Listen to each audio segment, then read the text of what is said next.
The apartment was quiet that evening, too quiet for the way Lena's mind raced. Outside, the city breathed on, cars passing, a siren in the distance, the low hum of life continuing without interruption. But inside her small one-bedroom, time had thickened. It felt like the world had stopped moving, waiting for her to make a decision she had postponed far too many times. She stared at her phone, thumb hovering above the screen. The message thread with Mark stared back at her, blue bubbles on her side, scattered gray ones on his. The last one from her read, "Are we still on for tonight?" Sent 6:12 p.m., the timestamp blinked in her brain like a warning light. It was now past 10 p.m., no reply. Again, this wasn't new, it wasn't even surprising anymore, but somehow it still hurt. Not like it used to, though. Not the kind of hurt that led to long, tearful calls with friends or hours lying awake trying to figure out what she did wrong. This time, it was different, duller, heavier, and maybe that was even worse. Because this time, it felt like she had run out of emotion, out of hope. She put the phone down gently, like placing a glass on the edge of a table you no longer cared if it fell or not. She didn't cry. She didn't scream. Instead, she walked to the window, opened it slightly, and let the breeze hit her skin. It carried the faint scent of rain and something else. Change. And just like that, in a silence that felt like surrender and freedom all at once, she made a decision. She wasn't going to text him anymore. No announcements, no dramatic speeches, no final attempts to explain her value. Just nothing. It wasn't about revenge. It wasn't a game. It wasn't even about Mark, really. It was about her peace, her dignity, her time, the slow-burning realization that she had been trying to make someone see her worth while slowly unlearning it herself. The next morning was strangely calm. She didn't reach for her phone first thing. She got up, made coffee, watered the plants on her windowsill, and sat down with a journal she hadn't opened in weeks. There, in clean handwriting, she wrote, "Day 1, I didn't text him." She stared at the sentence for a long time. It seemed so simple yet powerful, a rebellion against her own pattern, against the little voice in her head that kept whispering, "If you don't reach out, he'll forget you. If you don't show you care, he'll move on." That voice had ruled her for too long. Days passed, then a week. Mark didn't reach out. Not even a casual "how are you?" Nothing. The silence from him was not unfamiliar, but now it was being met with silence from her too. That changed everything. It was no longer her sitting with the ache of being ignored. It was both of them now sitting in the same quiet, but from opposite ends of a bridge, neither one seemed willing to cross. And slowly that silence became her sanctuary. In the space where anxious energy used to live, new rituals began forming. She started going on walks in the evening, listening to music without checking her phone. She rekindled old hobbies, painting, reading, cooking without rush. She reached out to friends she hadn't seen in months. People who responded immediately, who asked how she was and actually waited for the answer. Every now and then, her mind would drift back to Mark, to the long conversations at the beginning, the inside jokes, the sparks, the feeling that maybe finally this was going to be something real. And then she'd remember the weeks that followed, breadcrumb texts, the last-minute cancellations, the emotional hot and cold treatment that left her guessing more than knowing. She used to mistake inconsistency for mystery. Now, she saw it for what it was, avoidance. And her silence was no longer about hoping he'd notice. It was about no longer needing him to. 2 weeks later, the message came. Just 3 letters. Hey, it was almost laughable. After all that silence, after all her effort to stay present in a connection he didn't seem to care for, this was what he sent? She stared at the message for a full minute, not out of excitement, but curiosity. A few weeks ago, she would have felt a rush. Her stomach would have flipped. She would have drafted, deleted, and redrafted a reply. But now it felt flat. Flat. She didn't respond. The next day, "You good?" Still, she said nothing. It was surreal, really, to notice how much space a person can take up in your life when you're the one doing all the reaching. And how little they contribute when you finally stop. Her silence wasn't cold. It wasn't angry.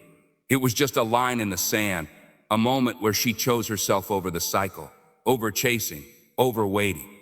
By the end of the 3rd week, Mark sent another message, longer this time, an apology sort of. "I've just been busy. Didn't mean to make you feel like I didn't care. Things have been crazy lately. Miss talking to you." She read it twice. She appreciated the effort, even if it was late. But something inside her no longer leapt toward his word. Because now she understood. The person who wants to talk to you finds the time.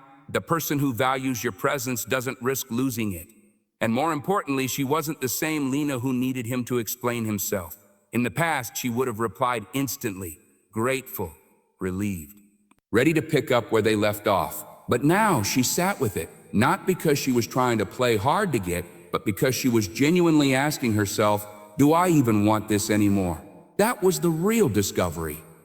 Not what would happen when she stopped contacting him, but what would awaken in her when she finally made space for her own voice. She journaled again that night. It's not that he lost interest. It's that I stopped handing it over.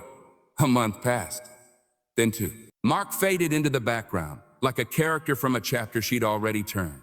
Every so often, he'd appear in her notifications, a like on an old story, a random comment. But it held no weight now. She had outgrown that dynamic, that version of herself. The most beautiful part? She didn't hate him. She wasn't bitter. In fact, she hoped he was doing well. But she also hoped he understood that silence can speak louder than any speech, and that when a woman stops chasing, it's not always because she's playing a game. Sometimes she's simply done overextending, done explaining, done waiting. Her energy was now being poured into things that poured back, into people who showed up, into moments that nourished her. One weekend she traveled solo, something she had always wanted to do but never did, afraid she'd be lonely, but she wasn't. She met people, wandered through quiet streets, took herself to dinner, and laughed, really laughed, at how full life could feel without needing someone to fill the space beside her. And maybe that was the lesson all along, that sometimes silence isn't empty. It's full of the answers we've been avoiding. That when you stop contacting a man who keeps you guessing, you stop giving away the parts of yourself that deserve certainty.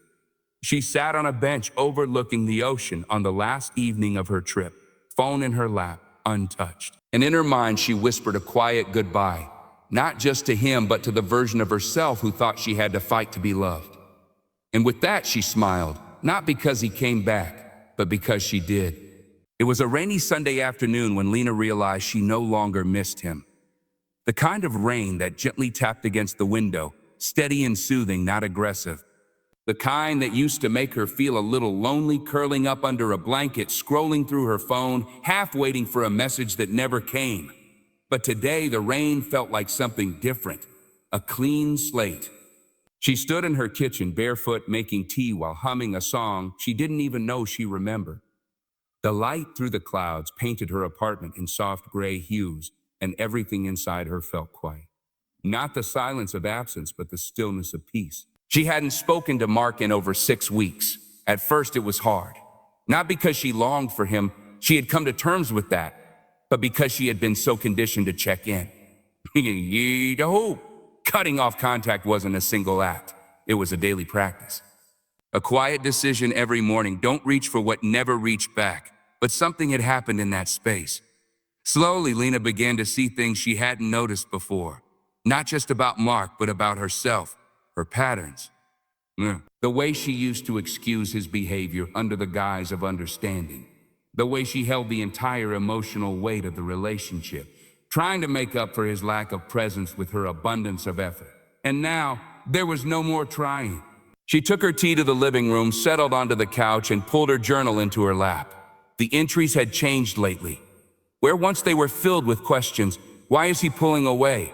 What did I do wrong? Will he come back? They were now full of reflections. What do I love about being alone? How do I want to feel every day? What makes me feel seen even when no one is watching? She flipped to a fresh page and wrote at the top, what I've gained from the silence. The pen moved easily, more energy to give to myself. Time for friendships that feel mutual, a deeper understanding of my worth. Peace, even in moments of uncertainty. Confidence that I don't have to chase love to receive it. She paused, underlined that last one. For years, she had equated love with pursuit. If she didn't keep reaching out, keep reminding someone of her existence, then she feared she'd disappear. But now she realized it wasn't love if it relied entirely on her effort. Love wasn't meant to be lopsided. She thought about how many times she had justified his silence. He's just busy. He doesn't like texting much. Maybe he's going through something. And while those things may have been true, they were never followed by action. And action was the only real language of care. The turning point had not been some explosive moment. It had been quiet, almost imperceptible, just the slow realization that she was trying to convince someone to see her. And she was done being invisible. That decision didn't make her bitter. It made her brave. Later that evening, her phone buzzed. Not with Mark's name, though he had messaged once more the previous week, a half-hearted "I hope you're okay." She hadn't responded, and he hadn't followed up. This message was from Kara, an old friend she hadn't seen in months. They used to be close before Lena got tangled in the emotional whirlwind with Mark. Friendships had become less of a priority when she was always emotionally on call, waiting for scraps of attention. Drinks this Friday? Girls' night? Lena smiled. Yes, 100% yes. She put the phone down and realized something else. She was saying yes more. Not to him, to life. She had spent so long trying to keep the door open for someone who never even knocked. And when she closed it, other doors began to appear. Ones that led to laughter, connection, joy. She remembered an old quote she once read but didn't fully understand at the time. When you stop watering dead plants, you realize how much water you were wasting. That's what her silence had shown her. Not just who was willing to meet her halfway, but how much she had been draining herself to keep someone lukewarm in her life. That Friday, she met Kara and two other friends at a cozy rooftop bar downtown. There was music, candles, the sound of chatter and clinking glasses. Lena felt vibrant, alive. Not because someone was texting her under the table, not because someone told her she looked beautiful, but because she felt it in her bones. Something's different about you, Kara said as they shared a plate of appetizers. You're glowing. Lena laughed. I finally stopped chasing someone who made me feel like I had to earn their affection. Kara nodded slowly. That's power and freedom. And it was. In the weeks that followed, Lena's world expanded. She didn't find herself constantly checking if he watched her story. She didn't reread old texts. She didn't keep track of how many days it had been since they last spoke. Instead, she leaned into new routines. She joined a yoga class, signed up for a weekend workshop on creativity, reconnected with her brother over long calls where she wasn't distracted or half present. She finally started that book she kept putting off. She even deleted the thread with Mark from her phone, not out of spite, but because she no longer needed the reminder. And yet his presence lingered, not physically, but in the form of a lesson. One night, after a particularly fulfilling day, she sat on her balcony with a glass of wine and wrote a letter in her journal. Not one she intended to send, just something to put the final punctuation mark on a chapter. Dear Mark, thank you. Thank you for the silence, the distance, the inconsistency, not because I enjoyed any of it, but because it helped me come home to myself, because your absence reminded me of what I need. Consistency, curiosity, because you taught me that when I stop reaching, the right people don't disappear, they reach back. I no longer miss you. I don't resent you. I've simply moved on. I hope you find what you're looking for. I have. Myself. She closed the journal and looked up at the night sky. It was still, endless, open, and that's exactly how she felt. The next morning, she received a message from a number she didn't immediately recognize. When she opened it, her heart paused, not because it was from Mark, but because of what it said. I know I don't deserve a response, but I wanted to say I realize now what I lost. You deserved more than I gave. I just hope you're happy, and I'm sorry. Lena read it twice, then set her phone down. She didn't feel anger. She didn't feel satisfaction. She didn't even feel tempted to reply, because the truth was, he was right. He had lost her, not because she disappeared, but because she stopped asking to be seen. She got up, stretched, and went to make coffee. A new day was beginning, one not shaped by waiting, hoping, or second-guessing, one shaped by her. And maybe that was the real message. When you stop contacting a man who doesn't value you, you give yourself back the power you never should have handed away.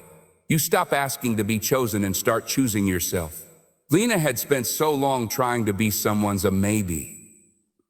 Now she was living like her own definite yes, and she wouldn't have it any other way. When Lena stepped off the plane at dawn, the air felt different. It was lighter, carrying whispers of promise and new beginnings. She'd left behind the familiar skyline in favor of narrow streets, unfamiliar voices, and the weight of her old patterns. This was more than a getaway.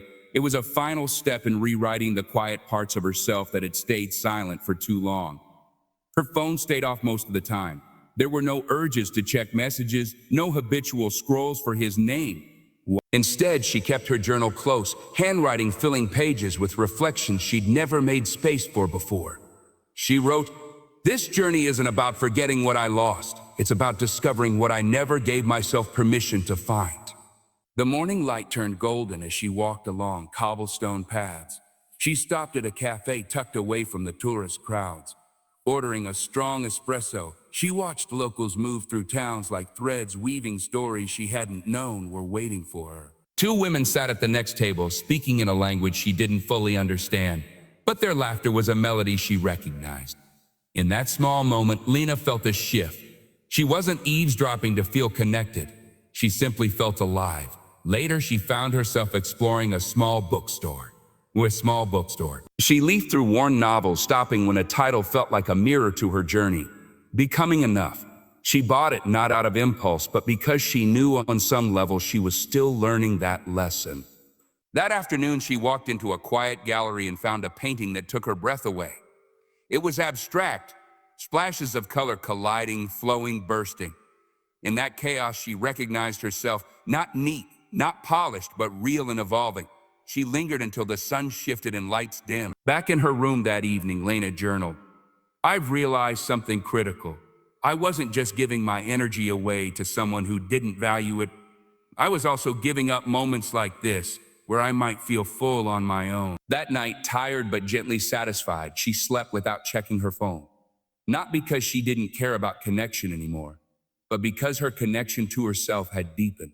Over the next days, Lena's confidence bloomed. She wandered into a yoga class, stretching and releasing what remained of the old tightness in her chest.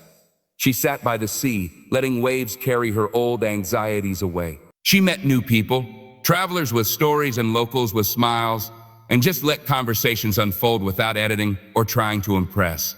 One evening, she dined alone in a quaint trattoria, enjoying each bite of food as if it were a love letter to her rediscovered self. A waiter complimented her eyes, and she didn't flinch or minimize. She accepted it sincerely.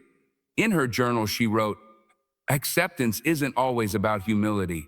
Sometimes it's simply seeing yourself clearly enough to allow others to see you too." When her trip wound down and she headed home, she felt lighter. Not because she'd escaped her past, but because she'd invited herself forward. Back in her apartment, everyday life awaited, the familiarity of routine. But now, everything had a different texture. She caught herself smiling at her reflection. No caption needed tonight. She wrote long messages to friends instead of anxious paragraphs to ghosts. She walked to work without rehearsing reactions in her head. When her phone buzzed with an unknown number late at night, she didn't reach for it frantically. She looked at the screen. No name, but then put it down, choosing rest instead of resurfacing old echoes. The message was from Mark, a confession of regret, a plea for reconnection. She paused before responding, not because she was playing games, but because she was grounded enough to remember who she had become. She didn't reply, and she didn't feel sad. She felt sure. Her heart had room, but not for the predictable pain of old patterns. Months passed. Lena's life filled with choice, not compulsion. She began teaching evening art classes where she encouraged participants to trust their brushstrokes, their messy colors. She traveled occasionally, this time with a friend, to places both foreign and comforting. She dated again, slowly, with intention. She wrote in her journal after each date, not about whether he texted first, but about whether she felt heard, whether she felt curious and safe. She asked herself daily, does this feel alive? Does this feel aligned? She abandoned scripts. She spoke up in meetings. She didn't ask permission to exist. Not externally, not internally. On the anniversary of the day she first decided not to reach out to him, she sat on her balcony with a cup of tea and wrote, "1 year ago, I believed my worth was a conversation I had to keep knocking on. Today, I know worth is the space you create for yourself when you finally stop stepping out of it." That day, she rang her mother and told her about the art classes, the trips, the peace. Her mother chuckled through tears. "You sound like the person you always were. Just let go of all the noise." Lena paused. And then softly she whispered back, I am. Lena realized that the discovery she had made wasn't in silence alone, but in what the silence revealed. She had discovered her own voice, her own rhythm, her own presence. She had stopped contacting a man who couldn't meet her halfway. And in that relinquishment, she discovered everything she needed to re-find herself, whole, unwavering, and vibrant in her silence. And in that final quiet, she didn't find emptiness. She found herself,